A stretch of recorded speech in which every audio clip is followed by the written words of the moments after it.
নমস্কার, আমি শিল্পী। সংসারের খুঁটিনাটি তৃতীয় পর্বে আপনাদের স্বাগত জানাই। আজ আমি বাড়ি ছেড়ে 18 বছর গুজরাতে রয়েছি। আপনারা যারা আমার আগের ভিডিও দেখেছেন তারা জানবেন নিশ্চয়ই। আজ জানাচ্ছি আপনাদের এখানকার আবহাওয়ার কথা। আমি যেখানে থাকি এখানে প্রচুর ফ্যাক্টরি থাকার কারণ এখানকার আবহাওয়া খুবই দূষিত।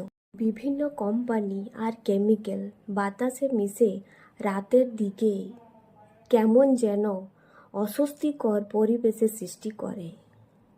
তাই আমি আর আমার পরিবার যতটা সম্ভব রাতের দিকে বাড়িতে থাকার চেষ্টা করি। তবে হ্যাঁ, এখানে কর্মস্থানের অভাব কিন্তু একেবারেই নেই। তাই জানেন, এই জায়গাটা ছেড়ে কোথাও যেতেও ইচ্ছা করে না। ছেলের এখানে স্কুল রয়েছে, হাজব্যান্ডের কাজ, তাই আর খুব একটা বাড়ি ফেরা হয়ে ওঠেনি। আপনারা যারা বাইরে রয়েছেন চাকরির সূত্রে বা বিবাহ সূত্রে, তারা নিশ্চয়ই একই জিনিস অনুভব করবেন। বন্ধুরা, আজকের মতন এইটুকুই। ফিরে আসছি খুব তাড়াতাড়ি সংসারের খুঁটিনাটির 4র্থ পর্ব নিয়ে। সাথে থাকবেন কিন্তু।